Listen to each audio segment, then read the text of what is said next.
Hello and welcome back to my YouTube channel. आज की जो वीडियो है तो उसमें हम ऑक्सिलरी वर्ब्स के बारे में बात करेंगे। ऑक्सिलरी वर्ब्स को कम्प्लीटली समझने की कोशिश करेंगे। तो अगर आप इंग्लिश लैंग्वेज पर कमांड हासिल करना चाहते हैं तो इस वीडियो को ज़रूर देखिए। इस वीडियो को कम्प्लीटली देखिए। इसमें हम अच्छी तरीके से समझेंगे कि ऑक्सिलरी वर्ब्स क्या होते हैं। तो ये जो वीडियो है तो इसमें हम सबसे पहले बात करेंगे कि ऑक्सिलरी वर्ब्स की इंपॉर्टेंस क्या है, यानी ऑक्सिलरी वर्ब्स क्यों इंपॉर्टेंट है, क्यों इंग्लिश लैंग्वेज अच्छी तरीके से समझने के लिए, इंग्लिश लैंग्वेज पर कमांड हासिल करने के लिए हमको ऑक्सिलरी वर्ब्स सीखना ज़रूरी होता है। फिर हम देखेंगे कि ऑक्सिलरी वर्ब्स एक्चुअल में होते क्या है। ऑक्सिलरी वर्ब्स की जो डेफिनेशन है तो उसको हम अच्छे तरीके से समझने की कोशिश करेंगे। फिर उसके बाद हम देखेंगे कि ऑक्सिलरी वर्ब्स की कितनी टाइप्स होती है, कितनी किस्में होती है। तो सबसे पहले हम देखेंगे कि ऑक्सिलरी वर्ब्स की इंपॉर्टेंस क्या है, उसकी अहमियत क्या है, क्यों इंग्लिश लैंग्वेज को सीखने के लिए, अच्छे तरीके से समझने के लिए हमको ऑक्सिलरी वर्ब्स समझना ज़रूरी होता है। जैसे कि नाउन होता है या दूसरे जो पार्ट्स ऑफ स्पीच होते हैं, तो उसी तरह जो वर्ब्स होते हैं तो वो भी हमारे स्पीच का, हमारी बातों का, हमारे सेंटेंसेस का बहुत ज़्यादा इंपॉर्टेंट और इसेंशियल पार्ट होते हैं। कोई भी हमारा सेंटेंस, और ख़ासतौर से इंग्लिश लैंग्वेज का कोई भी सेंटेंस किसी भी वर्ब के बगैर कंप्लीट नहीं हो सकता है। हमारे सेंटेंस में कोई ना कोई वर्ब ज़रूर होता है, और वर्ब की ही एक किस्म, एक टाइप ऑक्सिलरी वर्ब्स होते हैं। और ऑक्सिलरी वर्ब इतने ज़्यादा इंपॉर्टेंट है कि हमारा सेंटेंस हो सकता है कि उसमें मेन वर्ब ना होगा, लेकिन हमारे सेंटेंस में ऑक्सिलरी वर्ब ज़रूर होगा। बहुत सारे सेंटेंस ऐसे आते हैं कि जिसमें हम ऑक्सिलरी वर्ब ज़रूर होते हैं। तो इसलिए भी ऑक्सिलरी वर्ब सीखना ज़रूरी है कि हमको अगर अच्छे से इंग्लिश स्पीकिंग करना है, अच्छे से हम अगर इंग्लिश बोलना है, तो उसके लिए हमको ऑक्सिलरी वर्ब आना चाहिए। और दूसरी जो वजह है जिसके लिए हम ऑक्सिलरी वर्ब को सीखते हैं वो ये है कि ऑक्सिलरी वर्ब्स हर क्लास में 8वीं से लेके तो ग्रेजुएशन, बल्कि पोस्ट ग्रेजुएशन तक के आपको ज़रूर पढ़ाया जाता है। तो अगर आप 8th स्टैंडर्ड से ग्रेजुएशन तक कहीं पर भी आप पढ़ रहे हैं, या आप सिर्फ इंग्लिश लैंग्वेज सीखने की कोशिश कर रहे हैं, इंग्लिश स्पीकिंग की प्रैक्टिस करने चाहते हैं, तो उसके लिए भी आपको ऑक्सिलरी वर्ब सीखना चाहिए। और ऑक्सिलरी वर्ब कितने इंपॉर्टेंट है तो सिर्फ इसको बताने के लिए मैंने इस वीडियो में जहाँ कहीं भी ऑक्सिलरी वर्ब्स आएंगे तो उसको या तो मैंने हाईलाइट किया किसी कलर से, या तो उसको मैंने रेड कलर से लिखा है, ताकि आपको समझ में आ सके कि हमारे सेंटेंसेस ऑक्सिलरी वर्ब के बगैर कंप्लीट नहीं हो सकते हैं। तो ये थी ऑक्सिलरी वर्ब की इंपॉर्टेंस, यानी ऑक्सिलरी वर्ब की अहमियत क्या है। अब हम देखेंगे कि ऑक्सिलरी वर्ब एक्चुअल में होता क्या है। तो ऑक्सिलरी वर्ब की डेफिनेशन ये है कि auxiliary verbs add tense, mood, voice और मॉडलिटी टू मेन वर्ब्स, के ऑक्सिलरी वर्ब्स मेन वर्ब में टेंस, मूड, वॉइस और मॉडलिटी को ऐड करते हैं, यानी उसके साथ में लगाते हैं। तो इस डेफिनेशन में जितने भी मेन पॉइंट्स थे, जो जो चीज़ें ऑक्सिलरी वर्ब ऐड करते हैं, तो उसको मैंने अलग अलग कलर से हाईलाइट किया है। अब उसको हम आगे समझेंगे, लेकिन अभी पहले हम मेन वर्ब को समझते हैं कि मेन वर्ब क्या होता है। जब भी हम कोई सेंटेंस बोलते हैं तो उसमें हो सकता है कि कोई काम हो रहा हो, और उस काम को बताने के लिए जो वर्ब आता है, जो वर्ड बताता है कि इसमें यह काम हो रहा है, तो उसको हम, उस वर्ब को, उस वर्ड को हम मेन वर्ब कहते हैं। जैसे एग्जाम्पल यहाँ पे ये है कि आई एम टीचिंग, मैं पढ़ा रहा हूँ। तो ये जो सेंटेंस है तो इसमें पढ़ाने का काम हो रहा है, और टीच वर्ड या टीच वर्ब के जरिए हमको मालूम चल रहा है कि यहाँ पे पढ़ाने का काम हो रहा है। तो टीचिंग को या टीच को हम यहाँ पे मेन वर्ब या एक्शन वर्ब कहेंगे। ये आप लोगों को, मुझे उम्मीद है कि समझ में आया हो कि मेन वर्ब किसे कहते हैं। मेन वर्ब कहते हैं कि वो वर्ब जिसके जरिए हमको मालूम चले कि सेंटेंस में कौन सा काम हो रहा है। और ऑक्सिलरी वर्ब का ये काम होता है कि वो मेन वर्ब में टेंस, मूड, वॉइस और मॉडलिटी को ऐड करते हैं। अब ये सब चीज़ें क्या है, टेंस क्या है, मूड क्या है, वॉइस क्या है, मॉडलिटी क्या है, तो उसको हम समझते हैं। लेकिन आगे बढ़ने से पहले आपको एक पॉइंट को नोट करना, एक पॉइंट को ध्यान देना है कि कभी कभी ऑक्सिलरी वर्ब्स को हेल्पिंग वर्ब्स भी कहा जाता है। तो अगर कहीं पे हेल्पिंग वर्ब्स आ जाए तो आप कंफ्यूज मत हो जाना, क्योंकि ऑक्सिलरी वर्ब्स और हेल्पिंग वर्ब एक ही है। तब आइए देखते हैं कि टेंस क्या होता है। तो ये हम अच्छे तरीके से जानते हैं कि 3 टेंस होते हैं, यानी हमारे जो सेंटेंस होते हैं तो उसमें 3 तरह के टेंसेस हो सकते हैं, या तो पास्ट टेंस होगा, या तो प्रेजेंट टेंस होगा, या तो फ्यूचर टेंस होगा। तो ऑक्सिलरी वर्ब्स मेन वर्ब में टेंस ऐड करते हैं, यानी ऑक्सिलरी वर्ब्स के जरिए ही हमको मालूम चलता है कि ये सेंटेंस कौन से टेंस में हुआ, पास्ट टेंस में हुआ, प्रेजेंट टेंस में हुआ, या फ्यूचर टेंस में हुआ। एग्जाम्पल हम यहाँ पे देख रहे हैं कि she is reading a book, कि वो एक किताब पढ़ रही है। यहाँ पे मैंने जो ऑक्सिलरी वर्ब इज़ है तो उसको हाईलाइट किया है, और इज़ के ज़रिए ही हमको मालूम चल रहा है कि ये जो काम है, ये जो सेंटेंस है, तो वो प्रेजेंट टेंस में हुआ है, क्योंकि आपको मालूम है कि इज़ जो है तो वो प्रेजेंट टेंस के लिए ही यूज़ होता है। अब हम आगे एग्जाम्पल के ज़रिए समझते हैं कि कैसे ऑक्सिलरी वर्ब के ज़रिए हमारे टेंस अलग अलग हो सकते हैं। तो आपके सामने एग्जाम्पल्स आ रही है कि she is reading a book. तो इज़ जो ऑक्सिलरी वर्ब्स है तो उसके ज़रिए हमको मालूम चल रहा है कि ये प्रेजेंट टेंस है। इज़ जो ऑक्सिलरी वर्ब है तो यहाँ पे प्रेजेंट टेंस को ऐड कर रहा है। लेकिन अगर हम इज़ को वाज से चेंज कर देंगे तो ये जो सेंटेंस है तो वो प्रेजेंट टेंस से बदलकर पास्ट टेंस हो जाएगा। तो हमने देखा कि ऑक्सिलरी वर्ब्स इज़ को अगर हम वाज से चेंज कर रहे हैं तो यहाँ पे पास्ट टेंस ऐड हो जा रहा है, सेंटेंस में पास्ट टेंस आ रहा है। तो यहाँ पे एग्जाम्पल के जरिए आप समझ सकते हैं कि कैसे ऑक्सिलरी वर्ब्स के चेंज करने से टेंस भी चेंज हो रहा है। तो ऑक्सिलरी वर्ब्स ही टेंस को ऐड करते हैं। और अगर यही सेंटेंस को हमको फ्यूचर में बनाना हो यानी फ्यूचर टेंस इसमें ऐड करना हो तो हम इसमें फिर फ्यूचर टेंस का जो ऑक्सिलरी वर्ब है वो यूज़ करेंगे और सेंटेंस हो जाएगा she will be reading a book, कि वो एक किताब पढ़ रही होंगी। तो विल बी या विल जो है तो वो फ्यूचर के लिए यूज़ होने वाला ऑक्सिलरी वर्ब है और उसको लगाने के ज़रिए हमने यहाँ पे फ्यूचर टेंस ऐड किया है। तो अगर ये जो सेंटेंस है तो इसमें से हम ऑक्सिलरी वर्ब्स को हटा दें और सिर्फ सेंटेंस को इतना ही रखें शी रीडिंग अ बुक, तो हमको नहीं मालूम चलेगा कि इस सेंटेंस में कौन सा टेंस है। लेकिन अगर इसमें हम इज़ ऐड कर देंगे तो ये सेंटेंस प्रेजेंट टेंस का हो जाएगा और अगर इसमें हम वाज ऐड कर देंगे तो ये सेंटेंस पास्ट टेंस का हो जाएगा और अगर हम इसमें विल बी ऐड कर देंगे तो ये फ्यूचर टेंस हो जाएगा। तो हमने यहाँ पे देखा इस एग्जाम्पल में कैसे ऑक्सिलरी वर्ब्स टेंस को ऐड करते हैं। और सिर्फ टेंस ऐड करने के लिए इज़ वाज और विल बी का ही इस्तेमाल नहीं होता है, इसके अलावा और भी बहुत सारे ऑक्सिलरी वर्ब्स हैं जिनका यूज़ किया जाता है।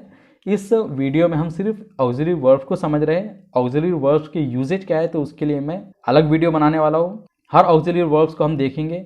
जैसे कैन है तो कैन के कितने यूज हो सकते हैं, कैसे कैसे कैन को इस्तेमाल किया जा सकता है, तो उसके पूरा एक अलग सेपरेट वीडियो रहेगा। तो अगर आप उन वीडियोस को देखना चाहते हैं तो मेरे चैनल पर बने रहिए, मेरे चैनल को ज़रूर सब्सक्राइब कीजिए।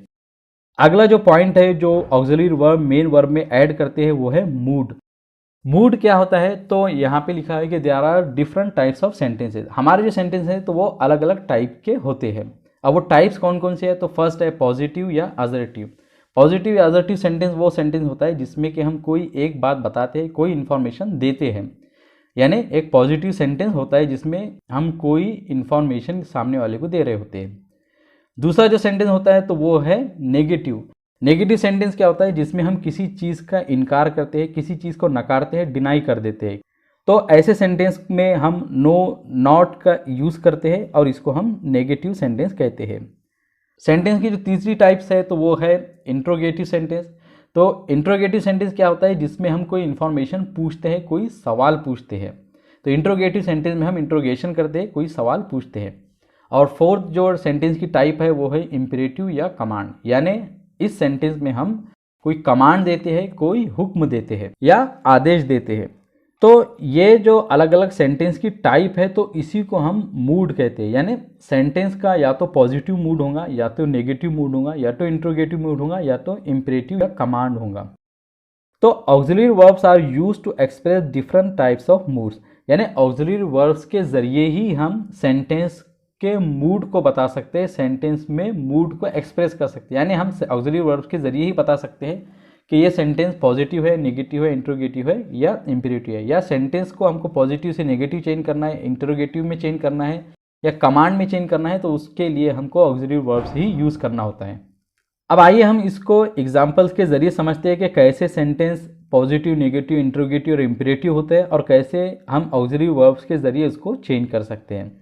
तो एग्जाम्पल यहाँ पे है कि ही प्लेज फुटबॉल, कि वो फुटबॉल खेलता है।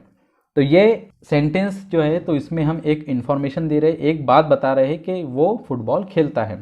लेकिन अगर हमको इसको नेगेटिव सेंटेंस बनाना हो, यानी हमको उसके फुटबॉल खेलने का इनकार करना हो या नकारना हो उसको, तो हम कहेंगे कि he does not play football, वो फुटबॉल नहीं खेलता है। तो यहाँ पे हमने एक चीज़ का इनकार किया, एक चीज़ को नकारा है। और ही प्लेज फुटबॉल सेंटेंस को हमको पॉजिटिव से नेगेटिव चेंज करने में ऑक्सिलरी वर्ब ने मदद की है और हमने डज ऑक्सिलरी वर्ब का यूज़ किया है। तो हमने देखा कि कैसे पॉजिटिव सेंटेंस से नेगेटिव बनाने के लिए भी हमको ऑक्सिलरी वर्ब का यूज़ करना होता है। और अगर हमको ही प्लेज फुटबॉल एक पॉजिटिव सेंटेंस को इंट्रोगेटिव सेंटेंस बनाना हो तो हम उसके लिए भी ऑक्सिलरी वर्ब का ही यूज़ करेंगे और हम सेंटेंस बनाएंगे डज ही प्ले फुटबॉल। तो यहाँ पे भी हमने देखा कि हमने ऑक्सिलरी वर्ब डज का यूज़ किया और उसके ज़रिए हमने एक पॉजिटिव सेंटेंस को इंट्रोगेटिव सेंटेंस बनाया है। और अगर हमको एक कमांड बनाना हो, यानी हुक्म बनाना हो, आदेश बनाना हो, तो उसके लिए भी हमें ऑक्सिलरी वर्ब का ही इस्तेमाल करना होगा। और हम सेंटेंस बनाएंगे do not play football, football मत खेलो। तो कमांड बनाने के लिए भी हमने यहाँ पे डू ऑक्सिलरी वर्ब का यूज़ किया है। तो मूड चेंज करने के लिए डू और डज का इस्तेमाल होता है, ऐसा ज़रूरी नहीं है। उसके अलावा बहुत सारे ऑक्सिलरी वर्ब्स हैं जिनका हम यूज़ कर सकते हैं मूड को चेंज करने के लिए। यहाँ पे सिर्फ आपको एग्जांपल देने थे, आपको समझाना था, इसलिए मैंने एक सिंपल सेंटेंस का यूज़ किया है। तो हमने यहाँ पे देखा कि कैसे सेंटेंसेस के अलग अलग मूड्स होते हैं, कैसे सेंटेंस पॉजिटिव, नेगेटिव, इंट्रोगेटिव और इम्पेरेटिव हो सकता है, और कैसे एक पॉजिटिव सेंटेंस को हम नेगेटिव, इंट्रोगेटिव और इम्पेरेटिव में चेंज कर सकते हैं ऑक्सिलरी वर्ब के ज़रिए। तो ऑक्सिलरी वर्ब का एक बड़ा फंक्शन, एक बड़ा काम ये होता है कि वो सेंटेंस के मूड को चेंज करने में मदद करता है। ऑक्सिलरी वर्ब का एक जो तीसरा फंक्शन और तीसरा जो काम वो है कि मेन वर्ब में वॉइस को ऐड करता है या वॉइस को चेंज करने में मदद करता है। वॉइस क्या है, तो आप लोगों को मालूम होगा कि there are two types of voices, दो तरह की वॉइसेस होती है। एक तो एक्टिव वॉइस होता है या तो पैसिव वॉइस होता है। यानी हम जितने भी सेंटेंस यूज़ करते हैं या तो एक्टिव होते हैं या तो पैसिव वॉइस में होते हैं। तो auxiliary verbs are used to change the active voice to passive voice, कि ऑक्सिलरी वर्ब का एक्टिव वॉइस से पैसिव वॉइस चेंज करने में मदद ली जाती है, ऑक्सिलरी वर्ब का यूज़ किया जाता है। ऑक्सिलरी वर्ब का एक्टिव वॉइस से पैसिव वॉइस में चेंज करने में कैसे मदद ली जाती है, कैसे उसका इस्तेमाल किया जाता है, तो आइए इसको एग्जाम्पल के जरिए समझते हैं। तो एग्जाम्पल है यहाँ पे है कि my mother cooks my meal every day, कि मेरी माँ मेरे लिए हर दिन खाना बनाती है। तो ये एक एक्टिव वॉइस है और हम ये देख रहे हैं कि ये एक प्रेजेंट टेंस का सेंटेंस है। तो अगर हमको इसको एक्टिव वॉइस को पैसिव वॉइस में चेंज करना है तो हम फिर यहाँ पे इसको बनाएंगे my meal is cooked by my mother every day, कि मेरा खाना मेरी माँ के ज़रिए हर दिन बनाया जाता है। तो ये एक प्रेजेंट टेंस था, तो इसको एक्टिव वॉइस को हमको पैसिव वॉइस में चेंज करने के लिए हमने इज़ ऑक्सिलरी वर्ब का यूज़ किया है। एक दूसरी एग्जांपल यहाँ पे दी गई है कि the little boy broke the mobile screen, के छोटे बच्चे ने मोबाइल की स्क्रीन तोड़ दी। तो ये सेंटेंस जो है तो एक एक्टिव वॉइस है और ये पास्ट टेंस का सेंटेंस है। अब इसका हमें एक्टिव वॉइस से पैसिव वॉइस बनाना है, तो हम इसको बनाएंगे the mobile screen was broken by the little boy, के छोटे बच्चे के ज़रिए मोबाइल की स्क्रीन तोड़ दी गई। तो पास्ट टेंस के एक्टिव वॉइस को चेंज करने के लिए हमने ऑक्सिलरी वर्ब वाज का यूज़ किया और एक्टिव वॉइस से पैसिव वॉइस बनाने में हमने वाज ऑक्सिलरी वर्ब की मदद की। तो यहाँ पे भी हमने देखा कि कैसे हम एक सेंटेंस को एक्टिव वॉइस से पैसिव वॉइस में चेंज कर सकते हैं ऑक्सिलरी वर्ब की मदद के ज़रिए। तो ऑक्सिलरी वर्ब का एक बड़ा फंक्शन, एक बड़ा काम ये भी होता है कि वो एक्टिव वॉइस से पैसिव वॉइस बनाने में मदद करता है। ऑक्सिलरी वर्ब का सबसे लास्ट और सबसे इम्पॉर्टेंट फंक्शन और सबसे इम्पॉर्टेंट काम यह है कि वो मॉडलिटी को ऐड करता है। मॉडलिटी क्या होती है, तो मॉडलिटी को हम अच्छे से समझने की कोशिश करते हैं। मॉडलिटी होती है कि अ स्पीकर और writer can express certainty, possibility, willingness, obligation, necessity and ability by using model words and expression, के एक स्पीकर, एक बात करने वाला या कोई राइटर अपनी सर्टेनिटी को, पॉसिबिलिटी को, विलिंगनेस को, ऑब्लिगेशन को, नेसेसिटी को और एबिलिटी को मॉडल वर्ड्स के ज़रिए या मॉडल वर्ब्स के ज़रिए एक्सप्रेस कर सकता है, बता सकता है, बोल सकता है। ये सब चीज़ें क्या है, certainty, possibility, willingness, obligation, necessity and ability. तो इसको हम पहले समझ लेते हैं। सर्टेनिटी किसे कहते हैं? सर्टेनिटी कहते हैं कि किसी चीज़ का तय होना, किसी चीज़ का निश्चित और यकीनी होना। पॉसिबिलिटी है कि किसी चीज़ के होने की संभावना हो, इम्कान हो सकता है कि वो हो जाए, लेकिन हम उसके बारे में यकीनी तौर पर नहीं कह सकते, हम इसको इस ताल्लुक से निश्चित नहीं हैं। विलिंगनेस कहते हैं कि इच्छा, ख्वाहिश। ऑब्लिगेशन कहते हैं ड्यूटी, कर्तव्य और फ़र्ज़ को। नेसेसिटी कहेंगे ज़रूरत को और एबिलिटी कहेंगे क्षमता, कुव्वत और ताकत को। अब इन सब चीज़ों को बताने के लिए, इन सब चीज़ों को बोलने के लिए ऑक्सिलरी वर्ब कैसे मदद करते हैं, तो आइए हम उसको एग्जाम्पल के ज़रिए समझते हैं। पहला जो पॉइंट है वो है सर्टेनिटी, यानी किसी चीज़ का तय होना, निश्चित होना, यकीनी होना। तो इसकी एग्जाम्पल है कि there was a heavy rain today so it will be very cold tomorrow, कि आज बहुत तेज़ बारिश थी या आज बहुत तेज़ बारिश हुई तो कल बहुत ज़्यादा सर्दी होंगी। यानी अगर सर्दी का मौसम हो और उसमें किसी दिन बारिश हो जाए तो हमको इस बात का यकीन हो जाता है, ये बात तय हो जाती है, निश्चित हो जाती है कि अगले दिन ठंडी बढ़ने वाली है।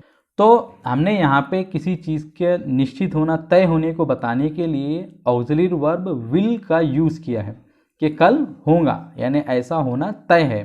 तो there was a heavy rain today, आज बहुत ज़्यादा बारिश थी। So it will be very cold tomorrow, तो कल ठंड का बढ़ना तय और निश्चित है। और ये बात बताने के लिए कि निश्चित और तय है, हमने विल ऑक्सिलरी वर्ब का यूज़ किया है। दूसरा जो पॉइंट है वो है पॉसिबिलिटी। पॉसिबिलिटी यानी किसी चीज़ की संभावना हो, इम्कान हो, क्या ऐसा हो सकता है, लेकिन ज़रूरी नहीं कि वो ऐसा हो ही जाए, और ये ऐसा होना निश्चित नहीं है। जैसे judging by clouds it might rain today, के बादलों को देखकर हम ऐसा अंदाज़ा लगा सकते हैं कि बारिश हो सकती है। तो हम बादलों को देख रहे हैं, लेकिन बादलों को देखकर ऐसा तय नहीं लग रहा है कि बारिश होंगी या नहीं होंगी, हमको यकीन के साथ हम नहीं कह सकते, तो इसलिए हम माइट ऑक्सिलरी वर्ब का यूज़ कर रहे हैं, जो कि पॉसिबिलिटी को बताने के लिए आता है। तो ऑक्सिलरी वर्ब का एक इस्तेमाल, एक यूज़ ये भी है कि वो पॉसिबिलिटी बताने के लिए आता है। दूसरा है विलिंगनेस, यानी अपनी ख्वाहिश और इच्छा को बताने के लिए। जैसे you wash the dishes I will take out the trash, कि तुम डिशेस को साफ करो यानी बर्तन को धो, मैं कचरे को बाहर निकालूंगा या कचरा फेंकूंगा। तो यानी अगर तुम डिशेस को, बर्तनों को साफ करोगे तो मेरी इच्छा और ख्वाहिश ये है कि मैं ट्रैश को या कचरे को बाहर फेंकूंगा। तो यहाँ पे जो स्पीकर है, जो बोलने वाला है, तो वो अपनी इच्छा और अपनी ख्वाहिश का इजहार कर रहा है, अपनी ख्वाहिश को बता रहा है कि मेरी ख्वाहिश है कि तुम बर्तन धो लो, तो मैं कचरे को बाहर फेंकूंगा। तो विलिंगनेस, ख्वाहिश और इच्छा को बताने के लिए भी ऑक्सिलरी वर्ब का इस्तेमाल किया जाता है। यहाँ पे आप देख रहे हैं कि विल का हमने 2 बार इस्तेमाल किया, सर्टेनिटी बताने के लिए भी और विलिंगनेस को बताने के लिए भी। तो ऐसा हो सकता है कि कोई ऑक्सिलरी वर्ब कभी सर्टेनिटी बताने के लिए भी आ सकता है और कभी कभी विलिंगनेस बताने के लिए भी आ सकता है। यानी ऑक्सिलरी वर्ब का सिर्फ एक ही यूजेज नहीं है, वो कई तरह से कई चीज़ें बताने के लिए सेंटेंसेस में इस्तेमाल किए जा सकते हैं। तो इसीलिए मैं जो इस वीडियो के अगले पार्ट्स है तो उसमें एक एक ऑक्सिलरी वर्ब को लेने वाला हूँ। जैसे कैन या कुड है तो उसको ले लूँगा और उसके पूरे यूजेज को बताऊँगा, ताकि आप लोगों को हर ऑक्सिलरी वर्ब का सही यूजेज मालूम हो सके, आप लोग सही यूजेज उसका जान सके।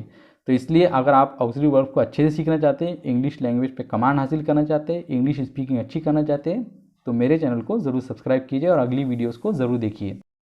नेक्स्ट जो पॉइंट है वो है ऑब्लिगेशन, यानी ड्यूटी या फ़र्ज़ या कर्तव्य को बताने के लिए। जैसे you must study before exams, के तुम्हें एग्ज़ाम से पहले ज़रूर पढ़ना चाहिए।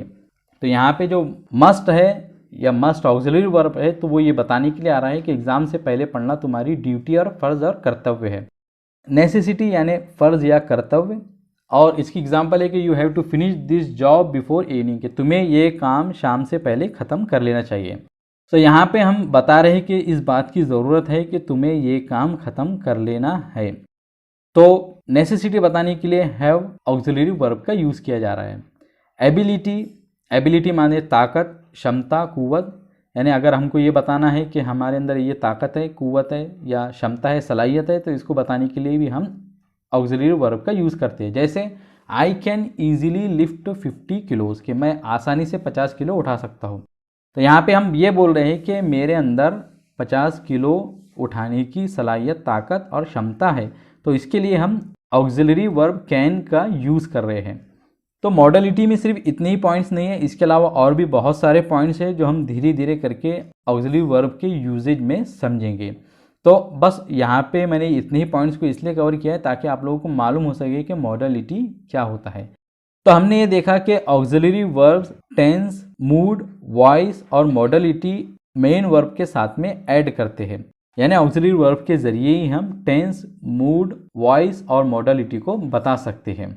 अब हम देखेंगे कि ऑक्सिलरी वर्ब्स के टाइप्स कितने होते हैं, यानी ऑक्सिलरी वर्ब्स कितने किस्म के होते हैं। तो there are 2 types of auxiliary verbs, कि ऑक्सिलरी वर्ब 2 तरह के हो सकते हैं। पहला होता है प्राइमरी ऑक्सिलरीज और दूसरा होता है मॉडल ऑक्सिलरीज। प्राइमरी ऑक्सिलरीज क्या होते हैं? So primary auxiliary verbs can stand by themselves in a sentence without a main verb, के प्राइमरी ऑक्सिलरी वर्ब्स किसी भी सेंटेंस में खुद से आ सकते हैं किसी मेन वर्ब के बगैर। मेन वर्ब क्या होता है इसको हम समझ चुके हैं शुरू में, तो इसलिए अभी उसके एक्सप्लेनेशन की ज़रूरत नहीं है। यानी प्राइमरी जो ऑक्सिलरीज होते हैं तो वो किसी भी सेंटेंस में खुद से आ सकते हैं, उनको किसी मेन वर्ब की ज़रूरत नहीं होती है अपनी मीनिंग को बताने के लिए। अब आगे हम उसको एग्जाम्पल के ज़रिए समझेंगे। पहले हम प्राइमरी ऑक्सिलरीज क्या क्या होते हैं, कौन कौन से होते हैं, तो उसको देख लेते हैं। तो प्राइमरी ऑक्सिलरीज 3 है। पहला है बी। तो बी के जितने भी फॉर्म्स हैं तो वो सबके सब प्राइमरी ऑक्सिलरीज है, जैसे इज, एम, आर और वाज और वर। दूसरा जो प्राइमरी ऑक्सिलरीज है वो है हैव। तो हैव के 3 फॉर्म है, हैव, हैज़ और हैड। और तीसरा जो प्राइमरी ऑक्सिलरीज है वो है डू, और डू के जितने फॉर्म्स है वो है डू, डज, डिड और डन। एग्जाम्पल है उसका दे आर टीचर्स, कि वो सब टीचर्स है। इस सेंटेंस में हम देख रहे हैं कि आर एक ऑक्सिलरी वर्ब है और वो इस सेंटेंस में बगैर किसी मेन वर्ब के आ रहा है, और बगैर मेन वर्ब के भी इस सेंटेंस के कंप्लीट मीनिंग हमको समझ में आ जा रही है। दूसरी example he is a doctor, वो एक डॉक्टर है। इसमें भी हम देख रहे हैं कि इज़ एक ऑक्सिलरी वर्ब यहाँ पे आ रहा है और इसमें कोई मेन वर्ब नहीं है, इसके बावजूद भी इस सेंटेंस का कंप्लीट मीनिंग हमको समझ में आ जा रही है। तो यहाँ पे हमने ये देखा कि प्राइमरी ऑक्सिलरी जो होती है तो वो अपने मीनिंग किसी भी मेन वर्ब के बगैर भी खुद से पूरी तरीके से बता सकते हैं, उनको मेन वर्ब की ज़रूरत नहीं होती है। I had a coffee in the morning, मैंने सुबह में एक कॉफ़ी ली थी। तो हैड भी यहाँ पे आप देख रहे हैं कि एक प्राइमरी ऑक्सिलरी है और मेन वर्ब के बगैर आ रहे हैं। She does her work very seriously, वो अपना काम बहुत सीरियसली करती है। तो इस सेंटेंस में भी डज़ एक प्राइमरी ऑक्सिलरी है और वो बगैर किसी मेन वर्ब के आ रहा है और अपने मीनिंग कंप्लीटली बता दे रहा है, उसको मेन वर्ब की ज़रूरत नहीं पड़ रही है। तो प्राइमरी ऑक्सिलरी की जो सबसे पहली खूबी ये होती है कि वो बगैर मेन वर्ब के या बगैर एक्शन वर्ब के भी अपनी मीनिंग कंप्लीटली बता सकता है। और प्राइमरी ऑक्सिलरी की जो दूसरी सबसे बड़ी खूबी और गुण ये होता है कि प्राइमरी ऑक्सिलरीज में change according to tense and subject, के प्राइमरी ऑक्सिलरीज टेंस और सब्जेक्ट के अकॉर्डिंग चेंज हो सकते हैं, सब्जेक्ट और टेंस के वजह से चेंज हो सकते हैं। जैसे जितने भी हमने एग्जाम्पल देखे थे तो दे एक प्लूरल प्रोनाउन है तो इसीलिए हमने उसके साथ में आर का यूज़ किया था, और ये बी का एक फॉर्म है जो प्रेजेंट टेंस के लिए यूज़ होता है। जबकि अगर हमको दे वर हम कहेंगे तो फिर ये पास्ट टेंस हो जाएगा। तो पास्ट के हिसाब से बी जो है तो वो वर में चेंज हो रहा है और प्रेजेंट के लिहाज से बी आर में चेंज हो रहा है। और ही इज़ अ डॉक्टर में हमने देखा कि ही एक सिंगुलर प्रोनाउन है तो इसीलिए उसके लिए इज़ का यूज़ हो रहा है। तो प्राइमरी ऑक्सिलरी जो होते हैं तो वो टेंस और सब्जेक्ट के वजह से चेंज होते रहते हैं। ये प्राइमरी ऑक्सिलरीज की एक दूसरी सबसे बड़ी खूबी है। तो प्राइमरी ऑक्सिलरीज की 2 बड़ी खूबी है। एक तो ये कि वो किसी भी सेंटेंस में बगैर मेन वर्ब के आ सकते हैं और अपने कंप्लीट मीनिंग बता सकते हैं, और दूसरा ये कि वो सब्जेक्ट और टेंस के लिहाज से चेंज हो सकते हैं। ऑक्सिलरी वर्ब की जो दूसरी किस्म है वो है मॉडल ऑक्सिलरीज। तो modal auxiliary is a verb that is used with another verb to express a mood और टेंस, के मॉडल ऑक्सिलरी वो वर्ब होता है जो कि किसी भी दूसरे वर्ब के साथ में या दूसरी मेन वर्ब या एक्शन वर्ब के साथ में यूज़ किया जाता है जिसको मूड या टेंस बताने के लिए। तो यहाँ पे 2 पॉइंट बहुत ज़्यादा इंपॉर्टेंट है। एक ये कि जो मॉडल ऑक्सिलरी होते हैं तो वो किसी मेन वर्ब या एक्शन वर्ब के साथ में ही आएंगे, उसके बगैर ये अपनी मीनिंग कंप्लीटली नहीं बता सकते हैं। और मॉडल ऑक्सिलरीज का जो इस्तेमाल किया जाता है, यूज़ किया जाता है, तो मूड और टेंस को बताने के लिए और मॉडलिटी को बताने के लिए। मॉडलिटी क्या होती है तो इसको हम देख चुके हैं, टेंस और मूड क्या होते हैं तो इसको भी हम समझ चुके हैं, अच्छी तरीके से देख चुके हैं, तो इसकी हमें और एक्सप्लेनेशन करने की ज़रूरत नहीं है। बस इसमें आपको मॉडल ऑक्सिलरीज में एक पॉइंट ये आपको अच्छे तरीके से समझ लेना चाहिए कि मॉडल ऑक्सिलरीज किसी मेन वर्ब के बगैर सेंटेंस में नहीं आ सकते। वो अपना मीनिंग उसी वक्त कंप्लीटली बता सकते हैं जबकि उनके साथ में कोई मेन वर्ब या एक्शन वर्ब आए। और मॉडल ऑक्सिलरीज की जो दूसरी खूबी ये है कि model auxiliaries don't change with the subjects of a sentence, के मॉडल ऑक्सिलरीज सेंटेंस के सब्जेक्ट के साथ में चेंज नहीं होती है। प्राइमरी ऑक्सिलरीज की एग्जांपल्स में हमने देखा था कि कैसे जो बी है तो वो अलग अलग फॉर्म में आ रहा था, इज, आर, वाज और वर में आ रहा था क्योंकि सब्जेक्ट चेंज हो रहा था तो उसके हिसाब से ये भी चेंज हो रहा था। लेकिन जो मॉडल ऑक्सिलरीज है तो वो इस तरीके से चेंज नहीं होंगे, वो एक ही तरह करेंगे। जैसे कैन है तो कैन हमेशा चाहे सब्जेक्ट कोई भी हो, कैन जो ऑक्सिलरी वर्ब है तो वो हमेशा कैन ही रहेगा, दूसरा उसके साथ में कोई फॉर्म नहीं आएगा। इसी तरह कुड, विल जितनी भी हैं तो वो सब के सब एक ही तरह के रहेंगे, कभी भी सब्जेक्ट के वजह से चेंज नहीं होंगे। तो मॉडल ऑक्सिलरीज की जो दूसरी खूबी ये होती है कि वो सब्जेक्ट के साथ में चेंज नहीं होते हैं। मॉडल ऑक्सिलरीज कौन कौन से हैं? तो मॉडल ऑक्सिलरीज है shall, should, can, could, will, would, may, must और माइट। ये जितने भी वर्ड्स है या वर्ब्स है तो ये सब मॉडल ऑक्सिलरीज है। इसके अलावा there are some verbs that are use as auxiliary verbs but they are not auxiliary verbs, कि कुछ वर्ब्स ऐसी भी है जिनको ऑक्सिलरी वर्ब्स के तरह यूज़ किया जाता है, ऑक्सिलरी वर्ब के जैसा यूज़ किया जाता है, लेकिन एक्चुअल में वो ऑक्सिलरी वर्ब्स नहीं है, जैसे आउट टू और नीड टू। क्योंकि यहाँ पे हम देख रहे हैं कि इनके साथ में हम टू लगा रहे हैं, और टू किसी, जब हम दूसरे जो मॉडल ऑक्सिलरी देखे थे हमने या प्राइमरी ऑक्सिलरी देख रहे थे उसके साथ में हमने टू नहीं ऐड किया था, टू नहीं लगाया था। तो आज की जो वीडियो है तो इसमें हमने देखा कि ऑक्सिलरी वर्ब्स क्या होते हैं, उनकी इंपॉर्टेंस क्या है, उनकी डेफिनेशन क्या है, उनकी कौन कौन सी टाइप्स होती है। और इस वीडियो के जो अगले पार्ट्स है तो उसमें मैं एक एक ऑक्सिलरी वर्ब को लूँगा और उसके क्या क्या यूजेज हो सकते हैं तो उसको बताने की कोशिश करूँगा। तो अगर आप लोग इंग्लिश लैंग्वेज पे कमांड हासिल करना चाहते हैं तो इन पूरी वीडियो सीरीज़ को ज़रूर देखिए। तो मुझे उम्मीद है कि आज की इस वीडियो के ज़रिए आप लोगों ने ऑक्सिलरी वर्ब्स को कम्प्लीटली समझाऊँगा। अगर आप लोगों का कोई डाउट हो तो कमेंट सेक्शन में ज़रूर पूछिए। वीडियो पसंद आए तो इसे ज़रूर लाइक कीजिए, शेयर कीजिए और अपने फ्रेंड को इसके बारे में बताइए। और इसी तरह की इन्फॉर्मेटिव और एजुकेशनल वीडियोस के लिए मेरे चैनल को ज़रूर सब्सक्राइब कीजिए। I will see you in my next video.